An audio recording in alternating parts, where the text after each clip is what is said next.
सभी श्रोताओं दर्शकों को जय जय श्री सीताराम, जय श्री कृष्णा, नमो भगवते वासुदेवाय, नमो नारायणाय। आइए आज हम भाद्रपद मास के यानी भादो मास के कृष्ण पक्ष की एकादशी के विषय में जानते हैं। इस एकादशी का क्या नाम है, किस प्रकार से व्रत करना चाहिए, क्या महात्म्य है।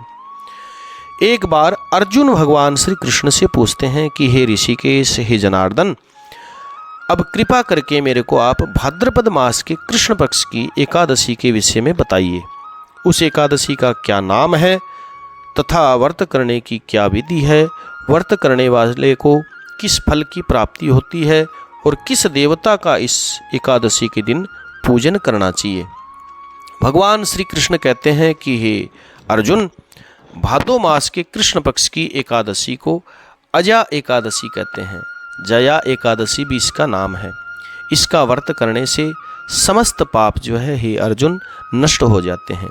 जो मनुष्य इस दिन भक्ति पूर्वक भगवान श्री विष्णु की धूप, दीप, नैवेद्य, प्रसाद, फल, तुलसी पत्र इत्यादि चढ़ा करके पूजा करते हैं, व्रत करते हैं, उनके समस्त पाप नष्ट हो जाते हैं। इस लोक और परलोक में सहायता करने वाली इस एकादशी के व्रत के समान विश्व में दूसरा और कोई भी व्रत नहीं है। भगवान कहते हैं कि हे अर्जुन, यह इहलोक और परलोक दोनों में सहायता करने वाली है। इहलोक यानी यहाँ तो यह सुख, ऐश्वर्य और स्वस्थ स्वास्थ्य प्रदान करती है और मरणोपरांत भगवान के चरणों में धाम की प्राप्ति करवाती है। इसके समान कोई भी दूसरा और व्रत नहीं। भगवान कहते हैं कि हे अर्जुन, अब मैं आपको एक प्राचीन इतिहास सुनाता हूँ, आप ध्यान लगा करके सुनना। भगवान कहते हैं कि हे अर्जुन, प्राचीन काल में सतयुग की बात है। अयोध्या नगरी में एक चक्रवर्ती राजा राज्य करते थे। उनका नाम हरिश्चंद्र था। वे अत्यंत वीर, प्रतापी और सत्यवादी थे। उनकी सत्यवादिता तीनों लोकों में विख्यात थी। धर्म न कोई सत्य समाना, आगम निगम पुराण बखाना, अर्थात सत्य के समान कोई भी धर्म नहीं। वेद पुराणों के अंदर, समस्त धर्म ग्रंथों के अंदर सत्य से बढ़कर के और दूसरा कोई भी धर्म नहीं बताया। वो अपना सत्य के ऊपर चलते हुए अपना राज्य चला रहे थे। प्रजा को पुत्र के समान वो पालते थे।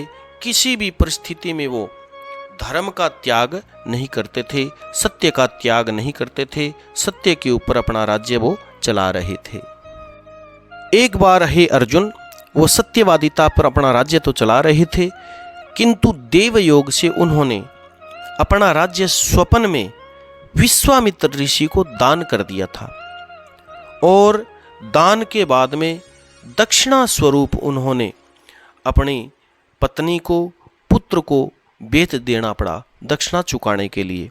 और स्वयं भी काशी के अंदर एक चांडाल के यहाँ शमशान घाट में सेवक बन करके रह गए।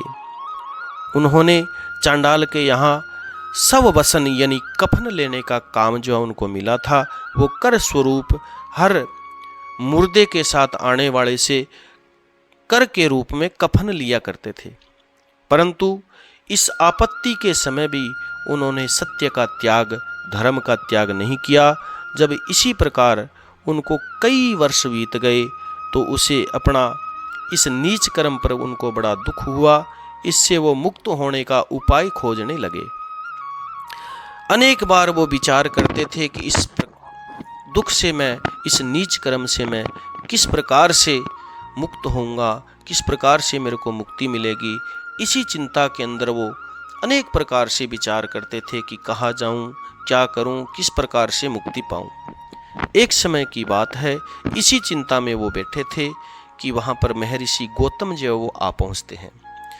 महर्षि को देख करके राजा ने उनको दंडवत प्रणाम किया, अपनी सारी दुख भरी कथा उनको सुनाई। राजा की दुख भरी कथा सुन करके महर्षि गौतम अत्यंत दुखी हुए और राजा से कहते हैं कि हे राजन, भादो मास के कृष्ण पक्ष की एकादशी का नाम अजा एकादशी है। तुम उस एकादशी का विधि पूर्वक व्रत करो, रात्रि को तुम जागरण करो। इससे तुम्हारे समस्त पाप जो है वो नष्ट हो जाएंगे।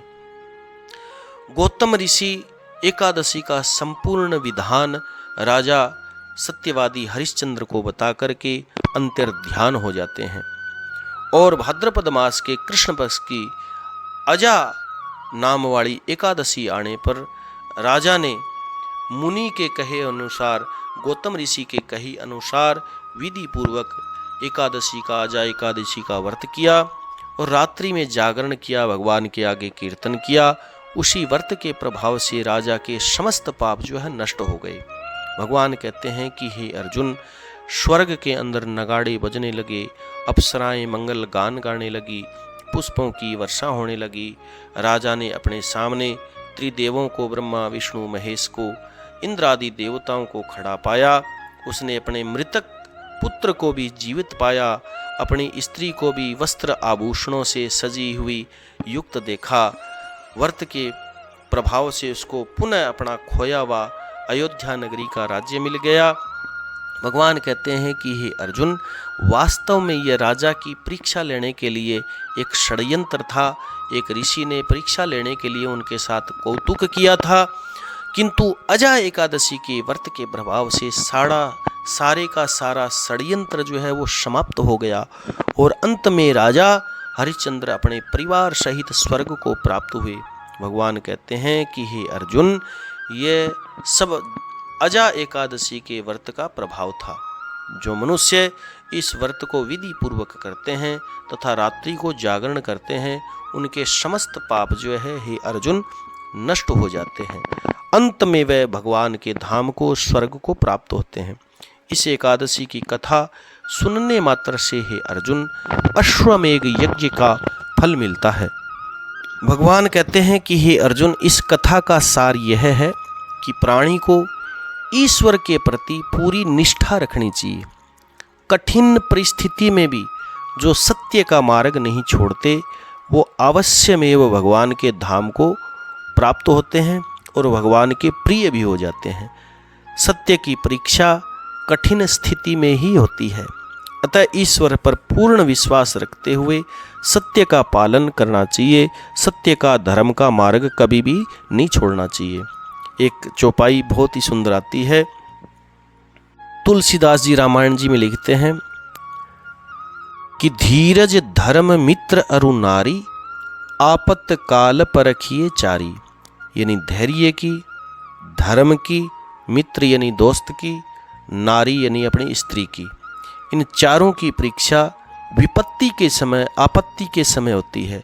जो राजा हरिश्चंद्र की विपत्ति के समय इन सारे धर्मों की परीक्षा हुई, धैर्य की भी, सत्यवादिता की, वो इसके ऊपर खरे उतरे। भगवान यही कहते हैं कि इस कथा का सार यह है कि भगवान के ऊपर पूरी निष्ठा रखते हुए, विश्वास रखते हुए सत्य धर्म का कभी भी परित्याग नहीं करना चाहिए, सत्य के मार्ग को नहीं छोड़ना चाहिए।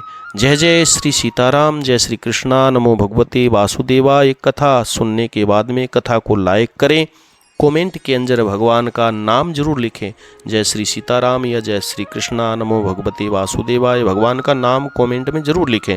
और जिन्होंने सदस्यता नहीं ली, सब्सक्राइब नहीं किया चैनल को, वो सदस्यता ले, सब्सक्राइब करें। जय जय श्री सीताराम।